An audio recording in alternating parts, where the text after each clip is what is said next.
Greetings, Dr. Morgan here, and I just want to thank you for tuning in to this evening's episode. As you watch, I want to bring to your attention that there are some sensitive topics related to mental health, trauma, grief, or maybe even your own personal experiences that may cause you to feel emotionally activated or overwhelmed. If this happens, I invite you to do whatever you need to do to take care of yourself. That may mean pushing pause, stepping away, coming back to it another time. It may mean calling a friend, or you may even need some additional support. Let me give you two resources. First is 988, that's our National Crisis Lifeline. You can dial that number, 988, from any phone to receive help 24/7 if you are experiencing emotional distress, mental health challenges, or any thoughts of self harm. The second number is 211, which is the National Community Support Resource Line. There, you are able to speak with a representative that can assist you with mental health resources, financial, housing, and other resources that help sustain your life, even food support. So, those are two numbers that can help as you navigate and watch this. We ask that you take care. And because you matter to us, I just wanted to let you know that we are committed to creating a safe space, even in the virtual space, a space that is respectful and supportive, and that if you need to seek help, it is okay because help is a sign of strength and healing is possible. All right. So if you are in immediate danger or experiencing a life threatening emergency, lastly, I'll encourage you to call 911 for immediate support and assistance. Thank you again for tuning in and enjoy this mental health in the sacred sanctuary.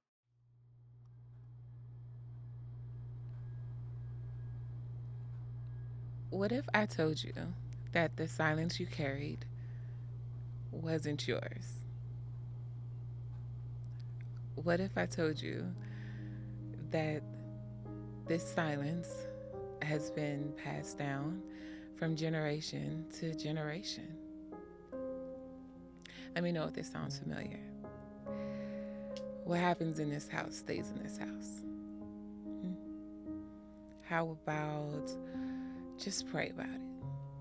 Give it God.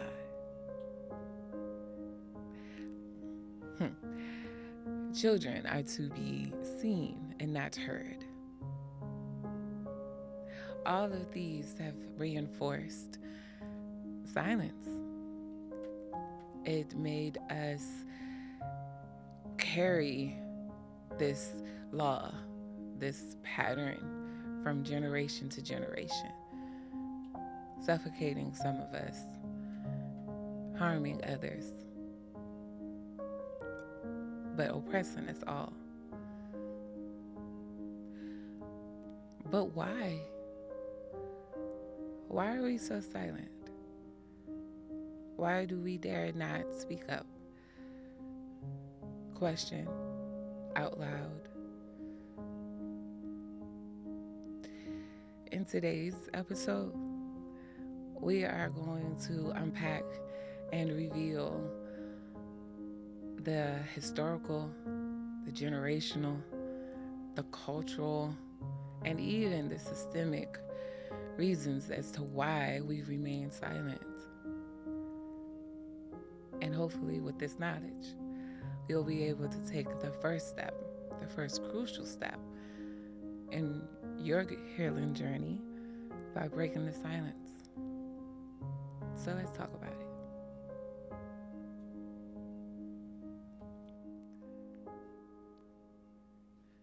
Hello, I am Tiff Majette from Alfred Street's Office of Christian Care and Counseling.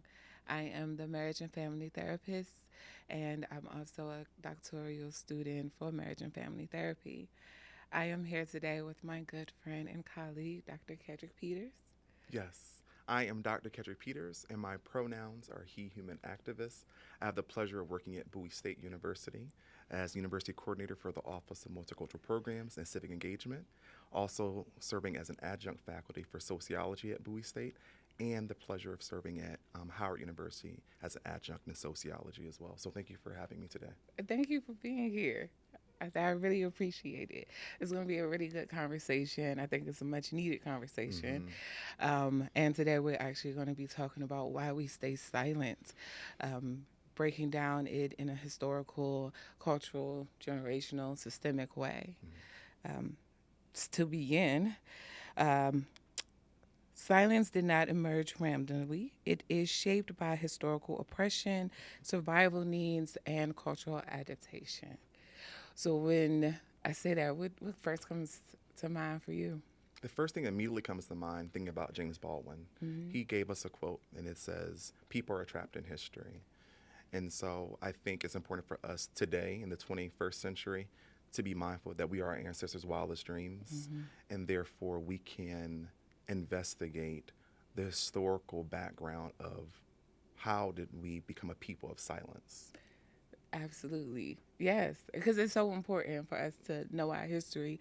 We're better prepared, right? And more likely to not repeat it. Correct. Historically, we have overcome a lot of trauma from slavery to segregation to systemic oppression. And it really does affect us. And that oppression is what keeps us silent. You know, speaking up or out resulted oftentimes in punishment. Literally punishment. Yeah. So yeah, like as you just noted, in 18th, 19th century America, being silent was a survival tool that many young people that were oppressed and marginalized had to do to survive.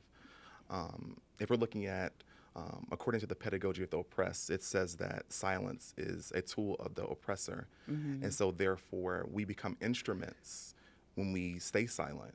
And we need to acknowledge that in the past our ancestors had to do that to survive.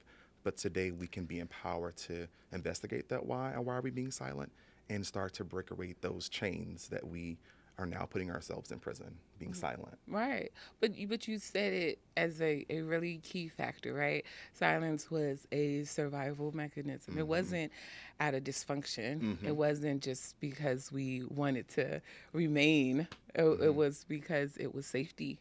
Correct. Right. And then that was in a systemic space, in a generational, right, intergenerational space. It was like a coping mechanism, right, being passed down from generation to generation. For sure. Yeah. As you just said, generation, Dr. I can't remember the official name, but the name of the book is Post-Traumatic Slave Syndrome. Talks about how generation to generation passed down these survival methods. Although they're maladaptive, they are harmful today in the 21st century. Yeah. So staying silent, thinking about the body keeps score. Yeah. So being silent, again, in 19th century America was different, but today that has a harmful impact on our bodies, mentally, physically, and spiritually, for sure. Yes. I learned that silence became normalized between us. It also taught us that our vulnerability was outweighed by our strength, right? That our faith outweighs emotional expression, and that endurance outweighs our actual processing. And so it really does kind of hinder us when we are told to be strong, right? And just pray about it. But we need to be heard, you know? Yeah. And so we move to what happens in this house, of course, stays in this house. And the concept is that silence becomes a family survival rule, especially in places where exposure leads to vulnerability, stigma, or harm. And we look at silence as protection. We think of the fear of consequences. We emphasize loyalty over truth. And we normalize silence but ignore its impact on us. Yeah, so this normalization of silence is a learned behavior. So we're socialized from our family, from our institutions, that sometimes silence has a more reward. And therefore, we need to, again, investigate the why behind staying silent and to see how we can reimagine what silence looks like. And so if we reimagine what silence looks like, that means maybe I'm only talking to a parent or a friend, a trusted professional, a therapist, because we know that silence can be, again, harmful to our bodies, but equally important is harmful to our communities. So again, we should reimagine what silence is like, because so what stays in the house stays in, what is the saying? What happens in this house stays in this house. What happens in this house stays in this house can be reimagined if we're going to a trusted colleague or a friend to say, I got to talk to you about this. Yeah. When we're not able to, and we definitely stick in it, like you mentioned, the impact, the consequence or results can be us not being able to express our emotions. So emotional suppression often happens. We could feel disconnected from ourselves as well as others. We have increased increased mental health challenges and even increase in cycles of unresolved trauma because we're not speaking up, we're not speaking out, and we don't always understand why we don't. But as we are discussing, it's due to our, historical and systemic oppression that we've had as a people, as a culture, and do even in our families, how, it is passed down through generations. Yeah. And so thinking about what you just said, something was really important about our silence discontinues our connections to our family members, even to ourselves. So staying silent is also tearing you apart from being silent. Right. Yeah, exactly. Yes. So when we think about the beliefs about privacy, shame, and emotional suppression, one of the core concepts is silence is sustained by deep internal beliefs about what is acceptable to feel, express, or share. Right? And then we think about our beliefs about privacy. We think about shame and emotional suppression. But when I pause, because when we think about privacy, we oftentimes kind of blur the line between secrecy and privacy, right? Some things in our lives need to be expressed out loud so that healing and hope can come, right? When we think about domestic violence, when we think about child abuse, when we think about other harm that's being done, that staying silent can be viewed as withholding a secret, not necessarily protecting your privacy, right? There are things that should be private and should be honored, but then there comes a time when this isn't privacy, this is secrecy. Right. Yeah. And in spite of that privacy and secrecy, thinking about the last episode where we talked about silence and as a means to whose story am I upholding, who has the power to, why are you maintaining that silence? Is it to help the status quo? Is it to help somebody else?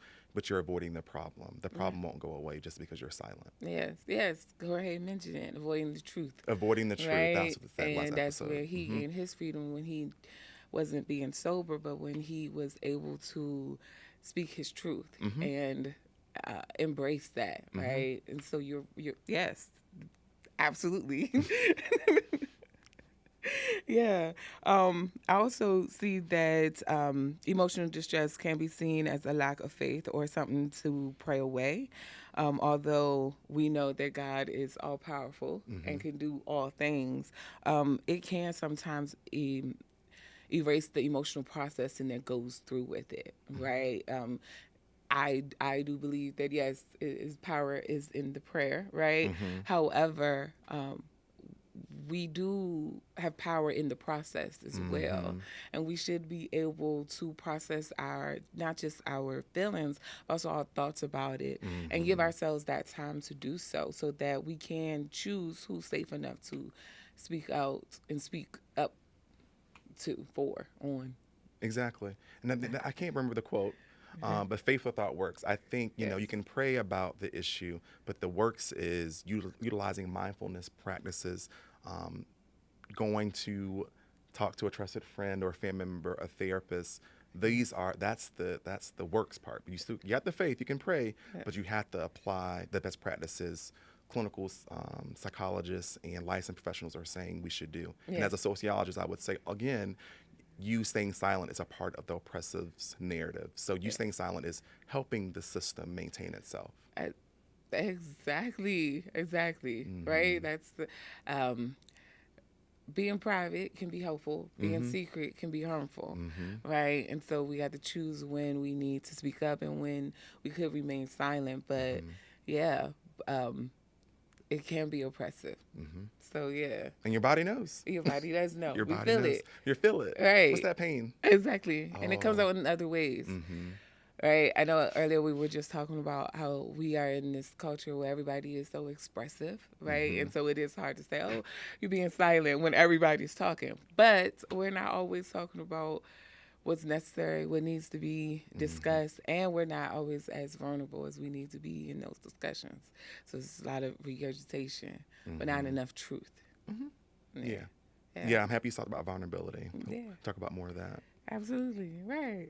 So I do have some good questions to ask you. Okay. Perfect. Okay. So let's see. How do we unlearn, how do we unlearn the normalization of silence? The mind your business, to stay in a child's space, that's not my name, happens in this house. How do we unlearn that's been normalized? So I think the first step to thinking about silence, to unlearn the normalization of silence, we first need to look at the why behind why am I staying silent. So intentionally investigate, the narrative of why am I staying silent. That's the first piece. And again, thinking about the pedagogy of the oppressed. Again, if think about Bell Hooks. She says that we live in a white supremacist capitalist society. And therefore, these silence, our behaviors in these systems is reproducing that trauma, that harm to our community, and in particular ourselves. And so the first thing is to reimagine what silence looks like, to figure out, again, as you said a few minutes ago, is privacy or is it silence that is going to be harmful to yourselves and to your community? So just investigate the why. Why am I staying silent? Yeah. You said two things that, of course, things popped up. Is intentionality and narrative. Sorry. Narrative. Yeah, long day. Anywho. Because, yes, being intentional about your healing journey, especially investigating the why you particularly staying silent, is so important. And it's very much important to your narrative, right? It's a part of your story and how you tell your story, right? And whether you tell your story and to whom. And to whom. So, yes, that's good. Starting with normalizing the curiosity behind yourself and your story. I So think that is empowering. one of the best first steps in order to break its silence. Yeah. What happens in this house stays. Is it possible to honor tradition that is harmful? Yes, we can, without a question, honor tradition that can be perceived as still harmful.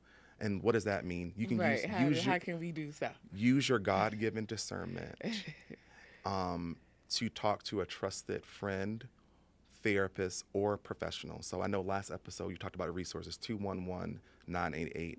Those, what happens in your house will stay in your house with trusted professionals or a trusted friend. Right. However, the caveat with that, if you're talking about self-harm to yourself or to somebody else, that's when the harm will not be silenced, because that's an issue. So again, you want to open yourself up, you want to empower yourself to tell your story to a trusted friend, a mom or a grandparent, a friend, and or a trusted professional, a Right. therapist. Yeah.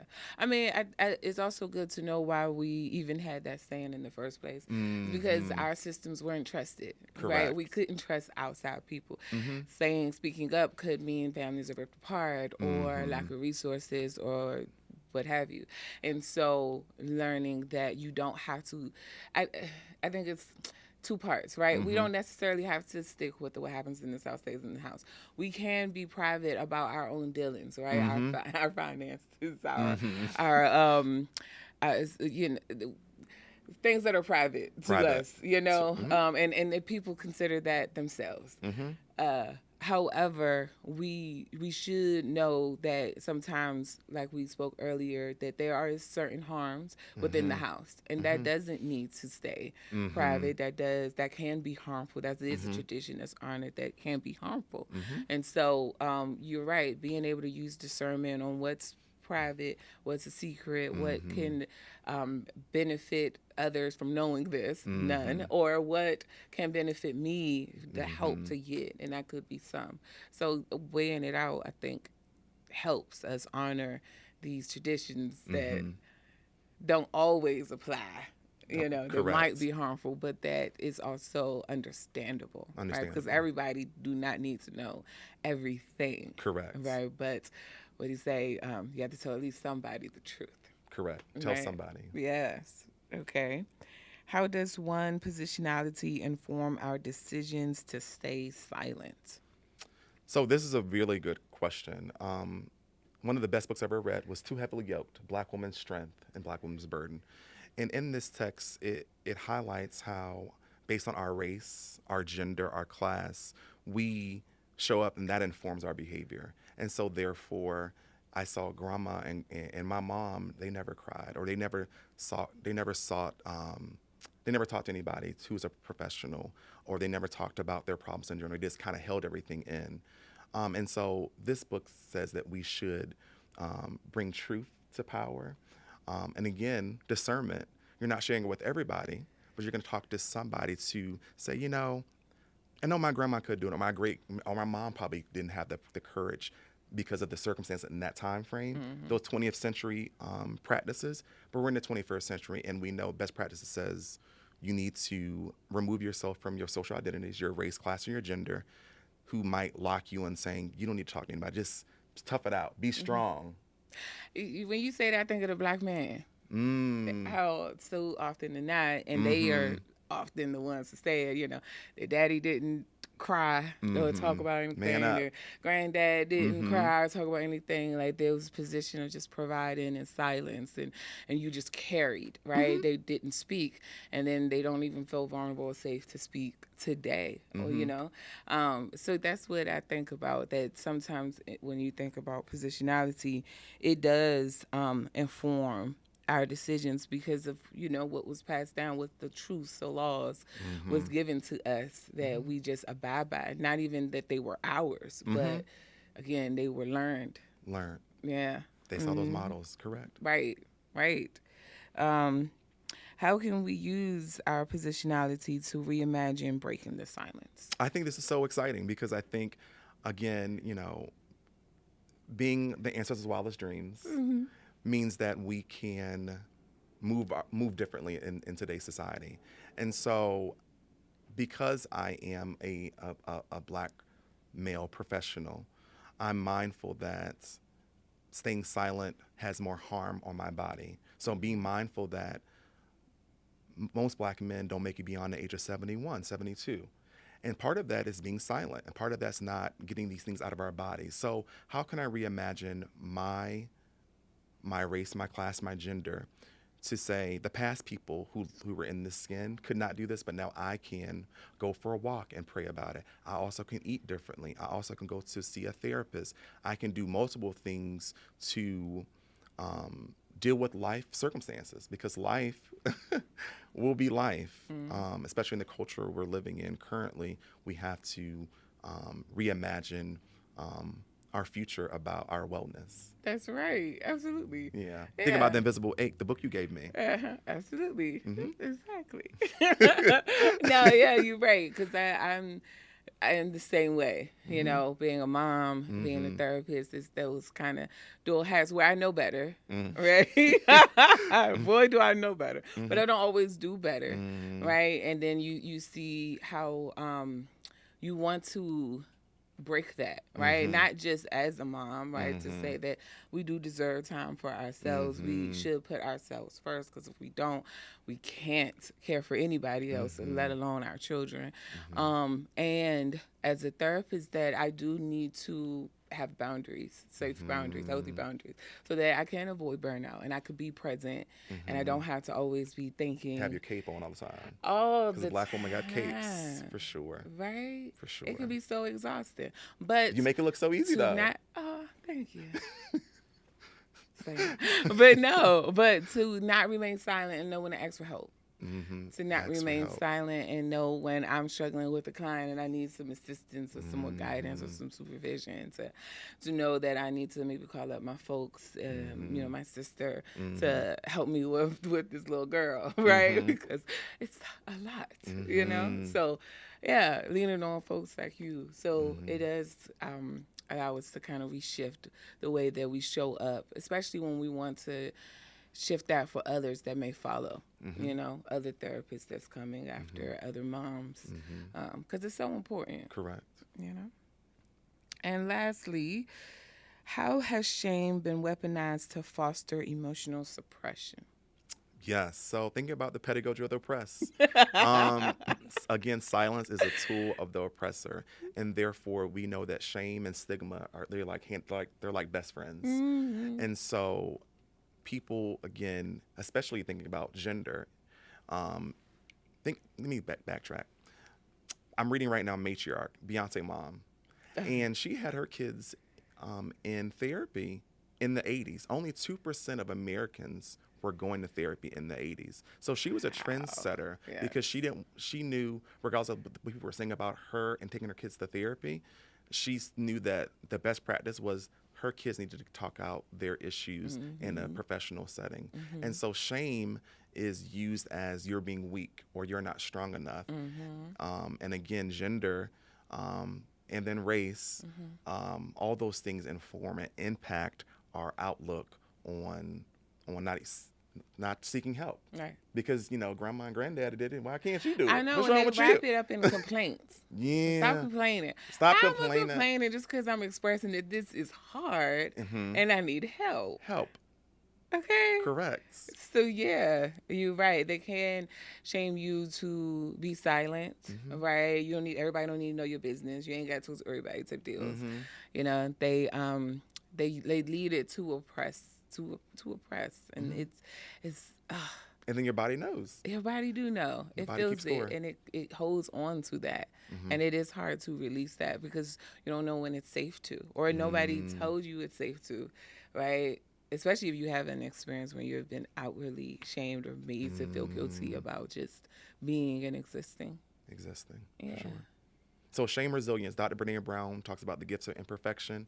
There are some tools you can start to have shame resilience. And I think that's a great tool for us to pair that with the Bible. I love that. Shame resistance. Okay. Well, thank you so much. Thank you. I greatly appreciate you coming to this very intentional conversation. Thank you. Very intentional, very much needed. I hope it was great for you just as much as it was for us. I loved being educated and learning more, and you definitely have done that. Thank you. So thank you so much. Thank you. I appreciate your time. I appreciate you all for being here tonight. And so we're going to close this episode by calling you to action. I'm going to ask you to do a couple of things for me. One, that's going to start by normalizing emotional expression, okay, from yourself as well as those around you. So start by asking, what's a big emotion you've been experiencing lately, instead of how you feel, right? Let others know that you are there to talk. You are there to listen as they talk. You want to hear them and hear them. Listen intentionally. Active listening is the process. Then I want you to begin to refine your strength as vulnerability and accountability. Vulnerability is not weakness, it is emotional strength and courage. Being vulnerable allows us to step into ourselves and our place authentically and genuinely. Being vulnerable can connect us with others. So take that chance. Do it with someone that you feel safe enough. Okay? Real strength doesn't come with avoiding emotions. It actually comes with sitting with them. So have the courage to sit with your own emotions. Have the courage to check in with yourself. What is it that I need? What will help me right now? Even if you can just start with naming the feeling, naming the emotion, that helps. That gets you from point A to point B. If you know that you are disappointed, if you know you're hurt, if you know you're tired, then you know what to do about it, or you can find out what you can do about it. You can find out what you could do about your hurt feelings. You can find out what to do when you're disheartened. It will still require you to speak up, speak out, especially with those that's connected to you. So do so, again, safely. Encourage safe conversations.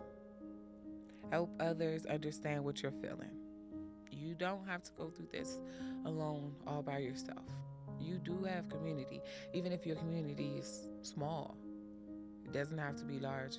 We don't have to be a part of these big villages in order to be seen or heard. Sometimes it comes with those one-on-one connections. That could be from a friend, a sibling, a family member, your therapist, your counselor, your teacher. They're all here to help, but they have to know that you need it, right? And let's start of introducing languages for feelings and experiences, right? So instead of saying, I'm fine, I'm okay, I'm just tired, how about you say, I'm feeling overwhelmed, I'm disappointed, I need some time, I need a pause, right? We're not fine all the time, and you don't have to be. Nobody's expecting you to. But again, you have to be able to express what it is you need and how it is you're feeling. It's a crucial step. And then, lastly, let's create safe spaces for storytelling and truth telling. Let's create that safe space when we are able to express ourselves and not feel criticized nor judged, where we are able to feel vulnerable, where we're able to connect with others. Again, let's break the silence. Let's name the feeling. Let's start the healing journey. So I am calling you to action and ask that you take this time to do it for yourself, because you deserve it. You're so important and you need it. Thank you. Take care.